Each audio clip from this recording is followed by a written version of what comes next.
नमस्कार दोस्तों, राधे राधे। आप सभी का मेरे चैनल पर हार्दिक स्वागत है। अक्षय तृतीया बैसाख माह के शुक्ल पक्ष को तृतीया को मनाई जाती है। अगर आपके पास गोबर हो तो अति उत्तम है, और नहीं है तो फिर आप गेरू से या हल्दी से चौक जो है रंग सकते हैं। ये मैं चौक रंग रही हूँ माता लक्ष्मी जी को स्थापित करने के लिए, गणेश भगवान जी को स्थापित करने के लिए। अक्षय तृतीया के दिन सोना खरीदना अति उत्तम है। अगर आप सोना चांदी नहीं खरीद सकते हैं तो आप आज के दिन हरी धनिया, जिसे सूखी धनिया बोलते हैं, उसे खरीद सकते हैं और झाड़ू खरीद सकते हैं। और यहाँ पे मैं मतलब हल्दी से रंग चुकी हूँ। उसके बाद मैं आटे से इसे, आप चाहें तो रंगोली भी कलर से आप चौक बना सकते हैं। और ये मैं चौक बना रही हूँ और मैं आटे से बना रही हूँ। आटे से बहुत ही शुभ माना जाता है चौक पूरना। और माता लक्ष्मी को ऐसे बिना चौक सजाया हुआ ऐसे नहीं बैठाला जाता है।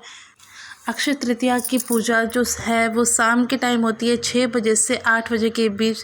कहते हैं 6 बजे से 8 बजे के बीच माता लक्ष्मी धरती पर भ्रमण करने आती हैं, और उस समय जहाँ जिसके घर में ये पूजा हो रही होती है उसके घर में निवास करती हैं, स्थायी निवास करती हैं। और यहाँ हल्दी से हम स्वास्तिक बना लेंगे। उसके बाद हम यहाँ पे थोड़े से अक्षत रखेंगे बीचों बीच में, और चारों कोने पे अक्षत रखेंगे। 5 मैंने छोटे छोटे घड़े लिए थे। ये मिट्टी के कुल्हड़ कह लीजिए या घड़े कह लीजिए। और ये देखिए, ये कोरे हैं। ये पूजा में कोरे यूज़ करना है, मतलब इस्तेमाल करना है। और इनमें शुद्ध जल इसमें भरना है। 5 में शुद्ध जल भर के चारों कोनों पे एक एक रखना है, और बीच में एक रखना है। जो बीच वाला है वो पंडित जी को बाद में दान किया जाएगा, और बाकी 4 जो हैं वो आप घर में आप अपने घर के सदस्यों को पीने के लिए दे दीजिए। इसके बाद चौकी रखेंगे छोटी सी, जिसमें माता लक्ष्मी और गणेश जी को स्थापित करेंगे। और माता लक्ष्मी जी के लिए घी का दीपक प्रज्वलित करेंगे। और दीपक ऐसे ही नहीं रखना है, दीपक के नीचे मैंने थोड़े से अक्षत रखे हैं। अक्षत रखने के ऊपर दीपक रखना है, और फिर धूप बत्ती आप सुलगा लीजिए। यह पूजा बहुत ही सरल विधि है इसकी, और इसकी कथा भी बहुत ही सरल है। आप अपने मोबाइल्स में नेट के द्वारा, और बाकी आप पुस्तक भी खरीद सकते हैं, आपको कथा सब कहीं मिल जाएंगी। और मैं पहले जल से शुद्ध करूँगी, उसके बाद में रोली चंदन लगाएंगे। पहले गणेश जी को लगाएंगे, क्योंकि सर्वप्रथम पूजनीय हमारे गणेश जी हैं। उसके बाद माता जी लक्ष्मी को लगाएंगे। फिर मैं अक्षत रखूँगी और फिर पुष्प चढ़ा दूँगी। उसके बाद में वस्त्र रूपी कलावा चढ़ाएंगे। जिन लोगों ने अभी तक मेरा चैनल सब्सक्राइब नहीं किया है तो प्लीज़ सब्सक्राइब कर लीजिए और बेल आइकन को प्रेस कर दीजिए, ताकि अगली वीडियो की नोटिफिकेशन आपको सबसे पहले मिले। और ये 5 कुल्हड़ में हम कलावा बांध लेंगे। कलावा बांधने से ये पूजा के योग्य हो जाते हैं। किसी भी भगवान की पूजा करने के लिए कोई भी पात्र आप इस्तेमाल कर रहे हैं, बिना कलावा बांधे उस पात्र को पूजा के योग्य नहीं होता है। इसके लिए कलावा ज़रूर बांधें। कोई भी पात्र हो, चाहे वो पीतल तांबा हो या वो मिट्टी का बर्तन हो, इसकी कलावा ज़रूर बांधना चाहिए। इसके बाद में दीपक में 2 लौंग डालेंगे, और यही माता का भोग है। दीपक में 2 लौंग डाली है, माता का यही भोग है, माता इसे ही स्वीकार करेंगी। आप 5 घड़ों में, कुल्हड़ में चने की दाल डालेंगे। चने की दाल इसमें बहुत ही महत्वपूर्ण है। चने की दाल डाल देंगे सब में। और जो बीच वाला घड़ा है वो याद रहे, पंडित जी को आज ही दान में देना है, उसी मुहूर्त में। और मैंने जल से सब शुद्धिकरण कर लिया है। जल से शुद्धिकरण करने के बाद में फिर से वही रोली अर्पण कीजिए, और अक्षत अर्पण कीजिए, फूल अर्पण कीजिए। अक्षत चढ़ाना है, धूप दिखाना है। इस प्रकार से पूजा की जाती है।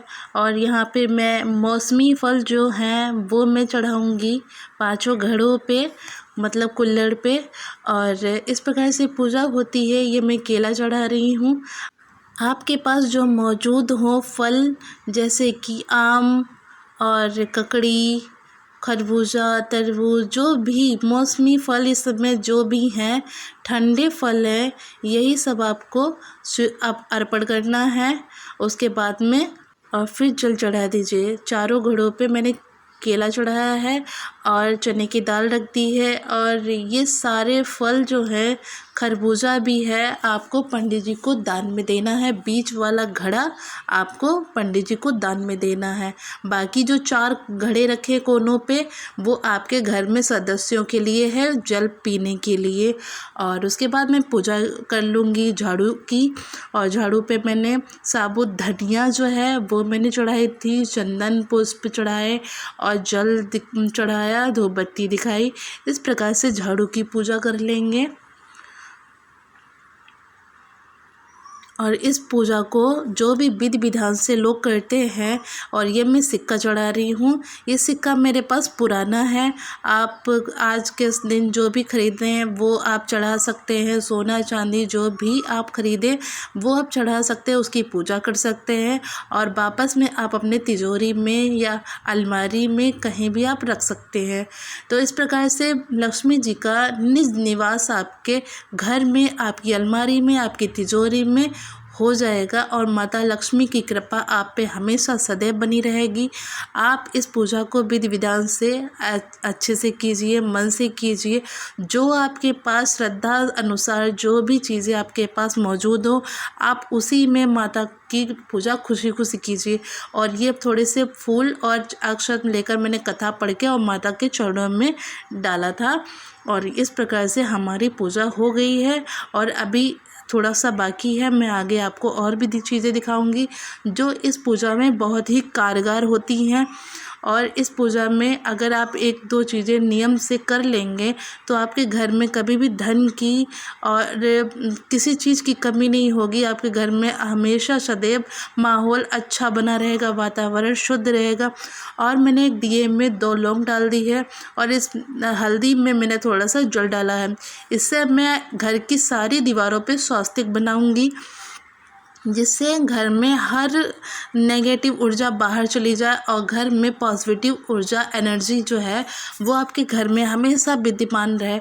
तो मैं ये पूजा की तैयारी कर रही हूँ बाहर घर पर गेट की। और यहाँ पे देखिए मेरा गेट है और यहाँ पे मैं स्वास्तिक बनाऊँगी। स्वास्तिक बहुत ही शुभ माना जाता है।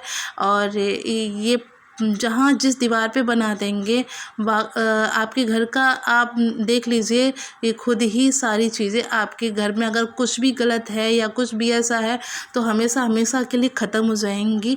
और ऐसी पूजा हो तो और ज़्यादा बनाना चाहिए। दिवाली वगैरह होती है, दिवाली, धनतेरस, उसमें आप आए दिन ये स्वास्तिक अपने घर की दीवारों पे बनाते रहिए। और ये मैंने देखिए स्वास्तिक यहाँ पे बना दिया है। मैंने दीपक भी जलाया है।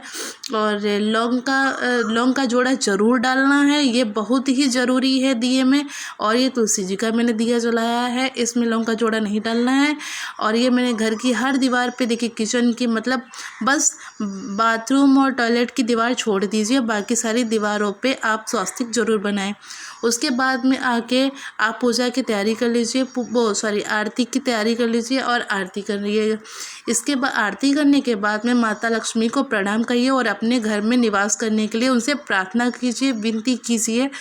और ये जो पूजा मैंने जो भी चढ़ाया, 4 घड़ों को छोड़कर ये बीच वाला घड़ा पंडित जी को दान में देना है।